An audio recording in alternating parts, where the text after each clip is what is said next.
Cricket ஒன்றிய நேயர்களுக்கு வணக்கம். ஐபிஎல் 2025ல எல்லாருமே எதிர்பார்க்கிற ஒரு மேட்ச், எல்லாரும் எதிர்பார்த்துட்டு இருக்கிற ஒரு மேட்ச் வேற ஒண்ணும் இல்லைங்க. எம்ஐ விஸ் சிஎஸ்கே. இந்த பேட்டில் வந்து எப்படி இருக்க போகுது அப்படிங்கிறத பத்தி நம்மகிட்ட டீட்டெயிலா பேசுறதுக்காக கிரிக்கெட் அனலிஸ்ட் ஷாம் சார் நம்ம கூட இருக்காரு. அவர்கிட்ட பேசலாம். சார் வணக்கம் சார். வணக்கம் ஈஸ்வர். எல் கிளாசிகோ பத்தி பேச போறோமா ஐபிஎல்ல? கண்டிப்பா சார். நீங்களே சொல்லிட்டீங்க எல் கிளாசிகோ அப்படின்ட்டு. அதுவும் ஓப்பனிங் மேட்சுக்கு அடுத்த மேட்சே எம்ஐ சிஎஸ்கே அப்படிங்கிற ஒரு பேட்டில கொண்டு வந்தது வந்து யாருமே எதிர்பார்க்காத ஒரு மூவா தான் இருக்கு. இந்த வாட்டி ஓப்பனிங் மேட்சே நடக்காது. ஏன்னா ஓப்பனிங் மேட்சே வந்து ரெயின் ஃபோர்காஸ்ட் சொல்லிட்டு இருக்காங்க.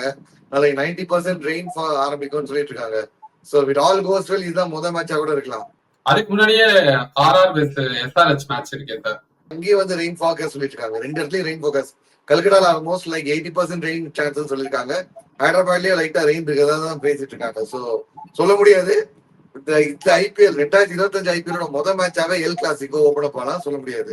இந்த ரெண்டு டீமும் பொறுத்த வரைக்கும் யாருக்கு வின்னிங் பாசிபிலிட்டிஸ் அதிகமா இருக்குன்னு நினைக்கிறீங்க? என்ன காரணம்? மும்பை வந்து உங்களுக்கு வந்து பும்ரா இல்ல ஃபர்ஸ்ட் அண்ட் ஃபார்மோஸ்ட் உள்ள நுழையும் போது ஆன் பேப்பர் அவங்க கிட்ட இருக்கிற அந்த ஒரு சீட் கோட் அப்படின்னு அஸ்வின் ப்ரோ சொன்னார் பாத்தீங்களா. சோ சீட் கோட் பும்ரா மும்பைக்கு இல்ல. சோ அதுலயே வந்து முதல்ல அவங்க வந்து ஒரு மிகப்பெரிய ஒரு பின்னடைவை ஏற்படுத்திட்டாங்க ஃபர்ஸ்ட் பேப்பர்ல போடும்போது. செகண்ட், அவங்களோட ரெகுலர் கேப்டன் ஹர்திக் பாண்டியா இல்ல. போன வருஷமே உங்களுக்கு தெரியும் நல்ல டீம் அமைஞ்சும் டீமுக்குள்ளேயும் டீமுக்கு வெளியிலையும் கிரவுண்ட்லயும் நடந்த விஷயங்கள்லாம் மும்பைக்கு வந்து கொஞ்சம் பிரச்சனையா போச்சு. தென் ஒரு மிகப்பெரிய கம்பேக்கை கொடுத்து ஹர்திக் பாண்டியா வந்திருக்கிறாரு. அதுக்கு அடுத்து ஒரு 2 ஐசிசி டைட்டில் ஜெயிச்ச டீம்ல மிகப்பெரிய கான்ட்ரிபியூஷன் பண்ணிட்டு இப்போ மும்பை லீட் பண்ணிருக்காரு. பட் அவர் இல்லாதது மும்பைக்கு ஒரு பெரும் பின்னடைவா தான் இருக்குது. சோ இது சென்னைக்கு ஒரு மென்டலி ஒரு அப்பர் ஹேண்ட் ஆல்ரெடி கொடுத்துரும். சோ எனக்கு தெரிஞ்சு வந்து மும்பை கொஞ்சம் ஸ்டார்டிங்கே கொஞ்சம் அந்த ரிலே ரேஸ்ல ஓடுவாங்க தெரியுமா, கொஞ்சம் லாஸ்ட் லைக்ல ஓடுவாங்க பாத்தீங்களா, அந்த மாதிரி கொஞ்சம் லாஸ்ட்ல அப்படி இருக்கிற மாதிரி தான் தெரியுது. இந்த சைடு சென்னை பெர்ஃபெக்டான கண்டிஷனை ஏத்த ஒரு டீமை ரெடி பண்ணி வச்சிருக்காங்க. ரவிச்சந்திரன் அஸ்வின் திருப்பி ரிட்டர்ன் வந்திருக்கிறாரு. ஆல்ரெடி ரவீந்திர ஜடேஜா உள்ள இருக்கிறாரு. தென் கூட வந்து ரச்சின் ரவீந்திரா ஆல்ரெடி மேல ஸ்பின்னர் ஓடிச்சிருக்காங்க. இதை தவிர்த்து ஆல் அவுட்டா போயிட்டு வந்து 100 அஹமத்தை வந்து பை பண்ணிருக்காங்க. சோ கண்டிப்பா வந்து சென்னை வந்து முடிவு பண்ணிட்டாங்க நாங்க ஸ்பின் சோக். ஏன்னா கடந்த 2 வருஷத்துல வந்து சேப்பாக்ல வந்து சென்னை ஜெயிச்ச மேட்சஸை விட தோத்த மேட்சஸ் அதிகமா இருக்கு. நிறைய 200+ ஸ்கோர் சேஸ் பண்ணப்பட்டிருக்கு. நிறைய க்ளோஸ் மேட்சஸ்ல வந்து சிஎஸ்கே வந்து தோத்துருக்காங்க. பஞ்சாப் கிங்ஸ் எல்லாம் வந்து சொல்லி அடிச்சுட்டு போயிருக்காங்க மேட்ச்ல, கேகேஆர் அடிச்சுட்டு போயிருக்காங்க. சோ இந்த மாதிரிலாம் பாக்குறச்ச சென்னை இந்த முறை அவங்க தெளிவா அவங்க ஸ்ட்ராட்டஜி வச்சாங்க. 7 out of 7 ஹோம்ல நம்ம ஜெயிச்சே ஆகணும், அதுக்கான டீமை ரெடி பண்ணணும்னு சொல்லி தூக்கி இருக்கிறாங்க. சோ அந்த டீம் கில்லியா அங்க இருக்கு. சோ அட்வான்டேஜ் சென்னை முதல் மேட்ச்ல. நீங்க சென்னையில வந்து ஸ்பின்னர் வச்சுதான் அட்டாக் பண்ண போறாங்க, என்னென்ன ஸ்பின்னர் இருக்காங்கன்னு நீங்க சொன்னீங்க. அதே லைக் தட் சேம் தானே மும்பையும் வச்சிருக்காங்க. கரண் சர்மா வச்சிருக்காங்க. முஜிபுர் ரஹ்மான் இப்ப ஆட் ஆயிருக்காரு. அதோட இல்லாம மிச்சல் சாட்னர் இருக்காரு. அவர் நியூசிலாந்துக்கு ஐசிசி சாம்பியன்ஸ் டிராஃபி ஃபைனல் வரைக்கும் கொண்டு வந்த ஒரு கேப்டனாவும் இருந்திருக்காரு அவரு. இவங்களும் ஸ்ட்ராங் ஸ்பின் யூனிட் வச்சிருக்காங்க. ஸ்பின் யூனிட் ஸ்ட்ராங்கா இருக்கு. அண்ட் இதுல நீங்க சொன்ன 2 பேர் வந்து ஆல்ரெடி சிஎஸ்கே அவுட்ஃபிட்ல இருந்து திருப்பி வந்தவங்க தான். கரண் சர்மாவும் சரி அண்ட் வந்து மிச்சல் சாட்னரும் சரி. இதே சேப்பாக்ல இது போன வருஷம் எல்லாம் வந்து உங்களுக்கு அந்த போன வருஷம் முன்னாடி விஷயம் கரண் சர்மா கிட்டத்தட்ட 2023 அந்த 21-23 அந்த ஸ்குவாட்ல 18 ஸ்குவாட்ல இருந்தா நினைக்கிறேன். சோ கரெக்டா ஞாபகம் தெரியல. பட் சாண்டா வந்து சாண்டா நிறைய தடவை சிஎஸ்கே ஸ்குவாட்ல டிஃபால்ட் பிக்கா இருந்திருக்காரு.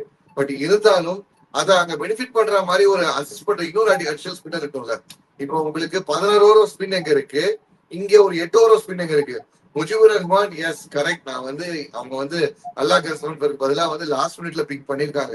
பட் அகமது அமீன் உங்களுக்கு வந்து அவங்க இந்த டீம்லயே வந்து ஆப்கானிஸ்தான் டீம்லயே கசன்ஃபர் சூஸ் பண்றாங்க, முஜிபுர் ரஹ்மான் சூஸ் பண்ணவே இல்லையே. ரஷீத் கான் பாக்குற அளவுக்கு முஜிபுர் ரஹ்மானை பாக்குறதா கிடையவே கிடையாது. ஒரு டீனேஜ் சென்சேஷனா முஜிபுர் ரஹ்மான் முன்னாடியே வந்திருந்தாலும், பஞ்சாபுக்கு அவர் முன்னாடியே வந்து ஆடி இருந்தாலும், டீனேஜர் உள்ள ஆடி இருந்தாலும், he doesn't have the credentials like how ஒரு அல்லாஹ் கசன்ஃபரோ இல்ல வந்து ஒரு ரஷீத் கானோ வச்சிருக்காரு. நீங்க எக்ஸாம்பிளுக்கு சொல்லலாம். இப்போ நடந்த SA T20ல வந்து அவர் லீடிங் விக்கெட் டேக்கரா இருந்திருக்கிறாரு முஜிபுர் ரஹ்மான். பட் இந்தியன் பிச்சர்ஸ்ல ஒரு பெரும்பாலும் விக்கெட் எடுத்தது இல்லையா. அவர் ஓவர் சும்மா அடிச்சல் இதை பாத்துருவாங்க, விக்கெட் விட மாட்டாங்க.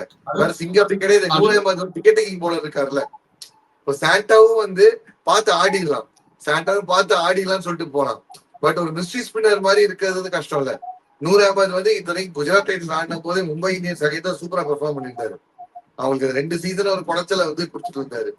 சோ அகமதாபாத் மாதிரி பிச் கண்டிஷன்லயே ஹெல்ப் பண்ணவர்களுக்கு சென்னை அதுவும் ப்ராப்பரா வந்து அந்த சொடுக்கு ஸ்பின் போடுற மாதிரி பிச்சை ரெடி பண்ணிட்டாங்க. இப்ப பாத்தீங்கன்னா வெயில் பொழந்து கட்டிட்டு இருக்குது.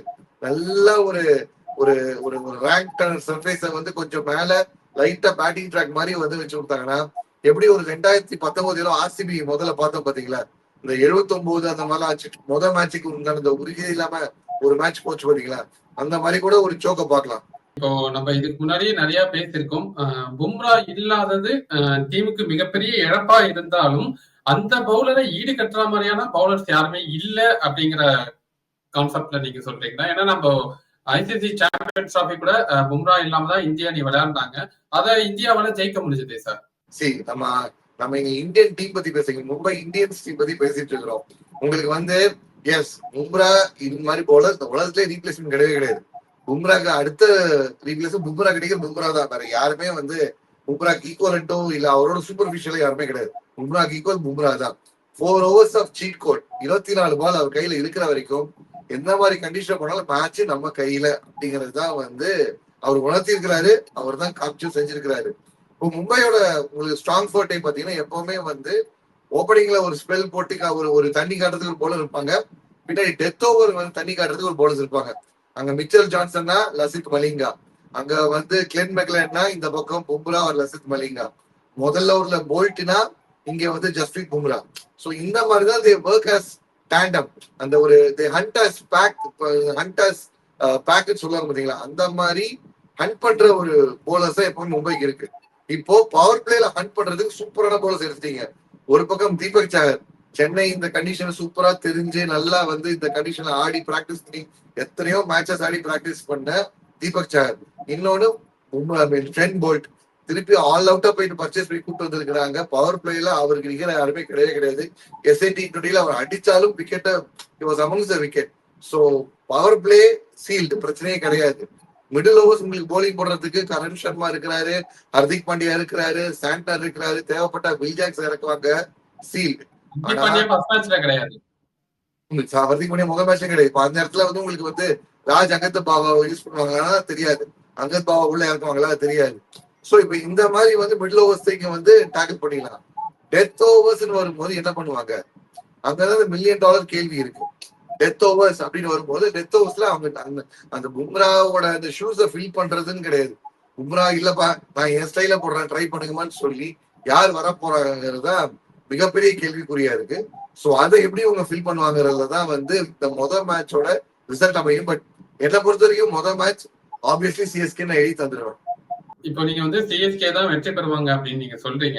சிஎஸ்கேவை நம்ம எடுத்துக்கிட்டாலுமே சரி, மிடில் ஆர்டர் பேட்டிங் எடுத்துக்கிட்டோம்னா அந்த அளவுக்கு பவர் ஹிட்டர் இல்ல அப்படிங்கிற மாதிரியா நிறைய பேர் சொல்லி நம்மளால கேட்க முடியுது. நீங்க அதை எப்படி பாக்குறீங்க? சென்னை பிச்சில் உங்களுக்கு வந்து மேசிவ் ஸ்கோர்ஸ் வந்து அடிச்சு அதை ஒன்றும் பண்ணணும் பெரிய பிரச்சனையே கிடையவே கிடையாது. உங்களுக்கு ஓப்பனிங் உங்களுக்கு வந்து டெவன் கான்வே இப்போ ஃபார்ம்ல இல்ல. ஸோ டெவன் கான்வேக்கு பதிலாக எனக்கு தெரிஞ்சு ரச்சின் ரவீந்திரா அண்ட் வந்து ருத்ராஜ் கைகோட் ஓப்பனிங் பண்ணுவாங்க. 1 down வந்து ராகுல் திரிபாட்டி வந்துருவாரு. 2 down வந்து உங்களுக்கு ஷஃபிள் பிட்வீன் ஐதர் தீபக் புடாவா இல்ல விஜய் சங்கரான்னு சொல்லி இந்த 4 பேரை தாண்டிட்டீங்கன்னா உங்களுக்கு சிவம் டுபே இருக்கிறாரு, சாம் கரன் இருக்கிறாரு, ரவீந்திர ஜடேஜா இருக்கிறாரு, மகேந்திர சிங் தோனி இருக்கிறாரு, இது தாண்டி ஒரு அஸ்வின் இருக்கிறாப்ல. சோ இதுல வந்து துபே 6 ஹிட்டர், தோனி சொல்லி தெரியணும் அவசியம் இல்ல. சாம் கரன் ஆஸ் அ ஃப்ளோட்டர் டப்பு டப்புன்னு விக்கெட் விழுந்துருச்சு, ஒரு எண்ட ஹோல்ட் பண்ணி ஆடினாலும் சாம் கரன் ஆட முடியும், இல்ல ரன் ரேட் நல்லா போயிட்டு இருக்கு ஆக்செப்ட் பண்ணாலும் ஆட முடியும். இதுக்கு அடுத்து உங்களுக்கு you have like the services of Ravichandran Ashwin and Ravindra Jadeja, Indran Chandran 2 பேருமே இருக்கிறாங்க. இப்போ ஓப்பனிங் காம்பினேஷன் அவங்க வந்து 4 foreigners போகும்போது மேலே 2 பேர் சார்டட் ஆயிட்டாங்க. உங்களுக்கு வந்து பேர் என்ன ரச்சின் ரவீந்திராவும் கீழே மிடில் வந்து உங்களுக்கு சாம் கரனும் வந்துட்டாங்க. 100 டிஃபால்ட்டா ஸ்பின் ஆடிடுவாங்க. மிச்ச 4வது ஆளா அவங்க ஓவர் 10 போனாலும் பேட்டிங் சான்ஸ் வரும், இல்ல எல்லிஸ்டாலும் பேட்டிங் வரும். 10 நாள் ஒருத்தருக்கு தான் பால் வந்து பேட்ல வராது. அன்ஷுல் காம்போஸ் இறக்குறாங்க. Anshul Kamboj is a decent striker of the ball. உங்களுக்கு இதுல வந்து பேர் என்ன ஒரு மொமெண்டம் போகுது, ஒரு ரன் ரேட் அவங்க வந்து ஒரு சூப்பரா ஒரு டார்கெட் செட் பண்ணிட்டாங்க. 10 overs 10 overs ஒரு 100 for no loss அந்த மாதிரி 100 for 2 அந்த மாதிரி வந்துட்ட பிறகு அடுத்த 10 overs அப்படியே மல்டிப்ளை பண்றதுக்கு இவங்க எல்லாருமே வந்து சின்ன சின்ன கேமியோ ஆனாலே போதுமே, யாருமே நின்று அடிக்கணும் அவசியமே கிடையாது. அவர் வந்து இப்போ டப்புனு ஒரு ஃபிளட்டர் ஆஃப் விக்கெட்ஸ் போயிடுது, பவர் பிளேயர் 3 பேர் விட்டுறாங்க, டக்குனு சாம் கரன் ஒரு எண்ட ஹோல்ட் பண்ணி ஆயிட்டு ஒரு 150 160 போனாலே போதுமே உங்களுக்கு. அப்கோர்ஸ் பாஸ் ஸ்கோர் என்னைக்குமே வந்து ஒரு கைட்லைன் மாதிரி தான் விசிட் பண்ண முடியும். But given the spin quadrant which they have chosen, இந்த முறை கண்டிப்பா வந்து ஒரு ஸ்பின் சோக்கை தான் நான் வந்து சேப்பாக்ல எதிர்பார்க்கிறேன். ருத்ராஜுக்கு வந்து பெருசா ஸ்பின்னர்ஸ் மேல நம்பிக்கை கிடையாது தோனி அளவுக்கு. பட் இந்த முறை அவர் ஸ்பின்னை நம்பி தான் எனக்கு வரும்னு நினைக்கிறேன். ஸ்பின் டு வின் தான் நம்ம நினைக்கிறேன். இப்போ சிஎஸ்கே அண்ட் மும்பை அணி ரெண்டுத்துக்கும் உள்ள டிஃபரன்ஸா நீங்க என்ன பாக்குறீங்க? என்ன சிஎஸ்கேல இருக்கிறது மும்பைல இல்லைன்னு நினைக்கிறீங்க? கண்டிஷன் நல்லா தெரிஞ்ச பிளேயர்ஸ் இங்க, கண்டிஷன் நல்லா தெரிஞ்ச பிளேயர்ஸ். அண்ட் அடுத்து இந்த பிச்சு இப்போ வந்து ஸ்பின் குவார்டர்ட்ட ஃபார் எக்ஸாம்பிள் ஸ்பின் குவார்டர்ட்டா வச்சுட்டாங்கன்னு வைங்களேன், அந்த ஸ்பின் குவார்டர்ட்ட சமாளிக்கிறதுக்கு பேட்டிங் இருக்கணும், at the same time bowling இருக்கணும். ஸ்பின்னா பிச்சு ஸ்பின்னா இருப்பா ஒரு குத்தி திரும்புது, பட்டு பட்டு பால் வந்து எகிருது, பட்டு திரும்புது அப்படின்னா அதுக்கேத்த ஒரு காம்பினேஷன் அவங்க பிளேயிங் 11 பிளேயிங் 12 வந்து இருக்கணும். இந்த காம்பினேஷன் இங்க இருக்கு. இப்போ மும்பை இந்த பக்கம் பாத்தீங்கன்னா எஸ் பேட்டிங் வைஸ் அவங்க ஆல் கேசஸ் சால்வ். உங்களுக்கு ரோஹித் சர்மா இருக்காரு, வில் ஜாக்ஸ் இருக்கிறாரு, ஸ்கை, திலக், தென் ஹர்திக் பாண்டியா இப்ப இல்ல, அது பிறகு நமன் திரி இறக்குவாங்க, ராபின் மின்ஸ் இறக்குவாங்க, தெரியல மிச்சல் சாண்டர் இருக்கிறாரு, எல்லாம் ஓகே. பட் இந்த கண்டிஷனை மாஸ்டர் பண்ணுவாங்களா? கொஞ்சம் பால் நின்று கிரிப் ஆகி வரும்போது மாஸ்டர் பண்ணுவாங்களா? இப்போ மும்பை வந்து இப்போ பால் கொஞ்சம் கிரிப் ஆகி வருது, அதை டேக்கிள் பண்ண பிளேயர் இருக்காங்களான்னா கொஞ்சம் டவுட்ஃபுல்லா இருக்கு. ஏன்னா சூரியகுமார் யாதவ் இன்னுமே ஃபார்ம்ல இல்ல. இதே சென்னையில வந்து 2019 நம்ம வந்து மும்பை வந்து ஃபேஸ் பண்ண போது சென்னையில வந்து மும்பை வந்து ஒண்ணுமே பண்ண முடியல சிஎஸ்கேவால. கிட்டத்தட்ட முன்னாடி சாம்பியன்ஷிப் ஜெயிச்ச டீம் ஒண்ணுமே பண்ண முடியல. ஹோம்ல 2 மேட்சும் கிளியர் கட்டா ஜெயிச்சாங்க, ஸ்பின்னர்ஸை வச்சு என்னென்னவோ பண்ணாங்க. அப்ப சூரியகுமார் யாதவ்ங்கிறது அந்த ஒரு ப்ராமினன்ஸ், அந்த நேம் வந்து இந்தியா காலப்புக்காக வெயிட் பண்ணிட்டு இருந்த சூரியகுமார் யாதவ் சும்மா கிரவுண்ட வந்து லெஃப்ட் ரைட் அண்ட் சென்டர் மாதிரி சுத்தி காமிச்சாரு அந்த அந்த சூரியகுமார் யாதவ். பட் இப்ப அதே சூரியகுமார் யாதவ் இருக்கிறாருன்னா இல்ல, அன்பார்ச்சுனேட்லி அந்த ஸ்கை இப்போ வந்து இங்க இல்ல. சோ எனக்கு வந்து இந்த விஷயம் ஸ்கில் செட்டை பார்க்கும்போது கொஞ்சம் வந்து மும்பை வந்து கொஞ்சம் அன்பிரிப்பேர்டா இருக்காங்களோ, இல்ல வந்து அவங்க ஆல் கண்டிஷன்ஸ் எல்லாம் இருக்காங்களோ, இல்ல அவங்க ரிட்டென்ஷன்லயே வந்து கொஞ்சம் ஏதாச்சும் கொஞ்சம் மாத்திக்கலாம். ஃபார் எக்ஸாம்பிள் இப்போ அன்ஷுல் காம்போஜை வந்து ரீடைன் பண்ணியிருந்தாங்க, இப்போ நமன்ல ரீடைன் பண்ணாம அன்ஷுல் காம்போஜை ரீடைன் பண்ணிட்டு அந்த இடத்துல வந்து வேற யாராவது ஒரு ஒரு ஒரு ஒரு ஹிட்டர் யாராவது அவங்க வந்து இப்போ ராபின் மின்ஸ் இறக்குறாங்கன்னா கண்டிப்பா சொல்ல, ஏன்னா பும்ரா இல்லாத இடத்துக்கு ஒரு ரா பேஸ எக்ஸ்பிரஸ் பேஸ் அடிச்சு ஒரு போலர் வந்து தேவை. அன்ஷுல் காம்போஜ் கரெக்டா ஃபிட் ஆயிருப்பாரு.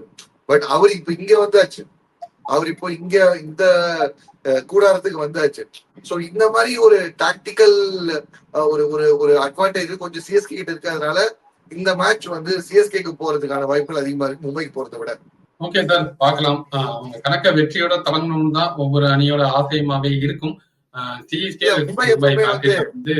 மும்பை எப்பவுமே வந்து வெற்றியோட தொடங்கினதே கிடையாது. அவங்க கொஞ்சம் டீசல் இன்ஜின் மாதிரி கொஞ்சம் லேட் ஸ்டார்டா இருக்கும். ஒன்ஸ் பிக்கப் பண்ணா அடுத்து தூக்கி எக்ஸாம் சொல்லிட்டு போயிட்டே இருப்பாங்க. சோ சிஎஸ்கேக்கு தான் வந்து உங்களுக்கு வின்னிங் ஸ்டார்ட் தேவை.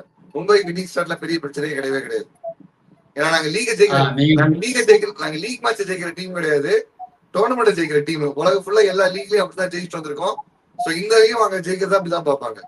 ஓகே சார், நீங்க எப்படி சொல்றீங்களோ அந்த பிளானே எக்ஸிக்யூட் பண்றாங்களா இல்ல வெற்றியோட கணக்க தொடங்க போறாங்களா அப்படிங்கறதா எல்லாருமே எதிர்பார்த்துட்டு இருக்காங்க.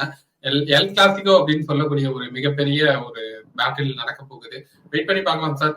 நீங்க சொல்லியிருக்கீங்க சென்னைக்கு தான் வின்னிங் பாசிபிலிட்டிஸ் அதிகமா இருக்குன்னு சொல்லி. இதுல ஏதாவது ஸ்ட்ராட்டஜி மாத்தி மும்பை ஜெயிக்கிறாங்களா அப்படிங்கறதையும் நம்ம வெயிட் பண்ணி பார்க்கலாம்.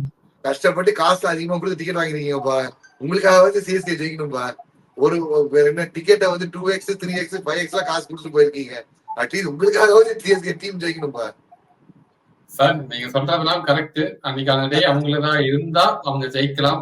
இல்ல மும்பை பெட்டரா பண்ணாங்கன்னா மும்பை ஜெயிக்கிறதுக்கும் வாய்ப்புகள் இருக்கு. ஏன்னா இதே மும்பை வந்து நீங்க சொன்ன மாதிரி சென்னை பிச்ல சேப்பாக்ல சென்னைய தோக்கடிச்சிருக்காங்க.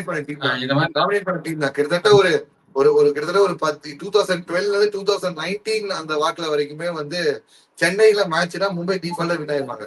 அது இப்போ லாஸ்ட் இந்த சைக்கிள் தான் பிரேக் அப் ஆச்சு. சோ இந்த முறை இந்த சைக்கிள் அப்படியே கண்டிப்பா தான் நினைக்கிறேன், பிரேக் ஆகிற வாய்ப்புகளும் இல்ல. சோ அட்வான்டேஜ் சென்னை ஃபர்ஸ்ட் மேட்சுக்கு. பார்க்கலாம் சார், பார்க்கலாம் சார் என்ன நடக்க போகுதுன்னு தெரியுதா பார்க்கலாம். உள்ள கருத்துக்களை பகிர்ந்துகிட்டதுக்கு ரொம்ப நன்றி. நன்றி கிஷோர்.